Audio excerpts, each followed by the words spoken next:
आमची समस्या अशी आहे की मी लोची शक्ती सेनेचा तालुका अध्यक्ष मनोहर कसबे। माझी मागणी एवढी आहे की उदगीरचा विकास झाला। विकास हा विकास झालेला नाही उदगीरचा 100%।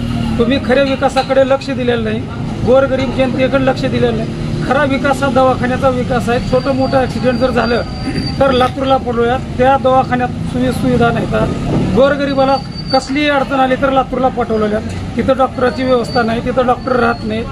त्या ठिकाणी बनसोडे साहेबाचं सुद्धा दुर्लक्ष आहे। बनसोडे साहेबाचं लक्ष फक्त विकास म्हणतात, विकासाच्या कामाकडे लक्ष नाही। त्यांना जर गोरगरिबाच्या जनतेची जर सेवा करायची असेल तर दवाखान्यात करावं गेलं, त्यांनी स्वतः जाऊन त्या दवाखान्यात पाहणी करावं, बघावं काय सुविधा पाहिजे तुम्हाला नेमकं। मला सुविधा तिथं साधा ॲक्सिडेंट झाला तर लातूरला पाठवतात, त्याचं कारण काय? आमची जर डिलिव्हरीची बाई आली तर लातूरला पाठवतात, त्याचं कारण काय?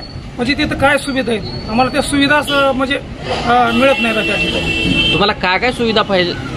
आम्हाला सुविधा पाहिजे, तिथं डॉक्टर पाहिजे त्या ठिकाणी। म्हणजे काही ॲक्सिडेंट झालं तर आम्हाला लातूरला पाठवणे, 108ला फोन केला तर 1 घंटा लागला यायला। म्हणजे इथं काही दवाखाना नाही का? इथं विकास नाही का दवाखान्यात? बाहेरला विकास महत्वाचा नाही, आम्हाला दवाखान्यातला विकास महत्वाचा आहे। मेन दवाखान्याचा विकास झाला म्हणजे तुमचा गोरगरीब जनतेचा विकास झाला आणि गोरगरिबांना सुविधा मिळाल्या। तिथं तहसील पंचायत समिती, तहसीलमध्ये लोकांना जातीचं प्रमाणपत्र काढायला गेलं तर 4-4 महिने लागलेले। आज लोकांचा निकाल लागला, उत्पन्नाचं 20,000चं प्रमाणपत्र भेटणार गेले। आज सध्या जातीचं प्रमाणपत्र काढायला 51 वर्षाखालील पुरावा मागाल्यात, ती पुरावा करण्यासाठी 8 दिवस चालल्यात, ह्याच्यामध्ये दिवस निघून झाल्यात। म्हणजे विद्यार्थ्यांचं ॲडमिशन रुकलंय, हे सुविधा तिथं व्यवस्थित नाही। हे रोडचा आमच्या करडखेलचा रोडचा प्रश्न आहे, गतिरोधकचा प्रश्न आहे, इथं ॲक्सिडेंटचं प्रमाण वाढलंय। हे साहेबांना सांगितल्याच्या नंतर साहेब सुद्धा बनसोडे साहेब मध्ये मला एक पत्र द्या, साहेब एवढे विसरबोळे झाल्यात का? साहेबाच्या लक्षात येत नाही का एवढं ॲक्सिडेंटचं प्रमाण झालेलं आहे? हे हेअर वॉटरला पाणी दुनियाचंच असलंय, साहेबांना 2-3 वेळेस निवेदन दिलं, त्याच्याकडे दुर्लक्ष आहे त्यांचं। मग कोणता विकास केलो तुम्ही? एकट्या उदगीरचा विकास झाला म्हणजे विकास झाला का?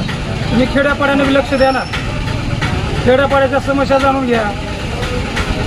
आता विधानसभेचे मतदान आहेत, आता 1-2-3 महिन्यामध्ये नेमकं तुम्ही कशा पद्धतीनं या विधानसभेकडे पाहणार आहात? साहेब, संजय बनसोडे साहेबांवर टोटली लोक नाराज आहे। यावेळेस संजय बनसोडे साहेब निवडून येणार आहेत, त्यांना 100% लोक पाठवणार।